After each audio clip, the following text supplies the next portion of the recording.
క్యాన్సర్పై అవగాహన కలిగి ఉండాలి. జంగం జోషి. వేములవలస ఆనందపురం ప్రపంచ ఊపిరితిత్తుల క్యాన్సర్ దినోత్సవం సందర్భంగా ఉత్తరాంధ్ర గ్రామీణ వైద్యుల సంఘం మరియు కారుణ్య క్యాన్సర్ ఫౌండేషన్ సంయుక్త ఆధ్వర్యంలో వేములవలస కూడలినందు ప్రజా అవగాహన ర్యాలీ నిర్వహించారు. ఈ సందర్భంగా ఉత్తరాంధ్ర గ్రామీణ వైద్యుల సంఘం వ్యవస్థాప అధ్యక్షుడు జంగం జోషి మాట్లాడుతూ పొగ తాగడం, పరోక్ష ధూమపానం, వాయు కాలుష్యం, రసాయనాలకు గురి కావడం జన్యుపరమైన కారణాల వలన ఊపిరితిత్తుల క్యాన్సర్కు దారితీస్తాయని అవగాహన కల్పించారు.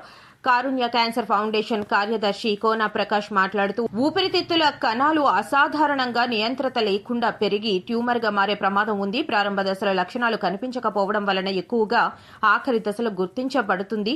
అందుకే ముందస్తుగా స్క్రీనింగ్ మరియు తక్షణ వైద్య సహాయం చాలా ముఖ్యమని, తీవ్రమైన ఆరోగ్య సమస్యలను నివారించడంలో సహాయపడుతుందని తెలిపారు. ఈ కార్యక్రమంలో ఆనందపురం మండల అధ్యక్ష కార్యదర్శి సుధాకర్ రెడ్డి, నాగేశ్వరరావు, విశాఖ జిల్లా వైస్ ప్రెసిడెంట్ కోటేశ్వరరావు, ప్రచార కార్యదర్శి వినోద్, సభ్యులు రఘు, పద్మ, సరస్వతి తదితరులు పాల్గొన్నారు.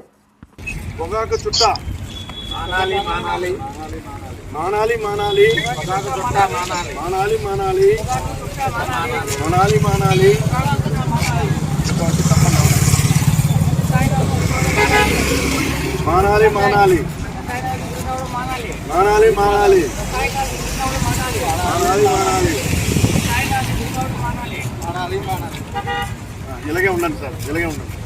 అరికడదాం అరికడదాం అరికడదాం అరికడదాం అరికడదాం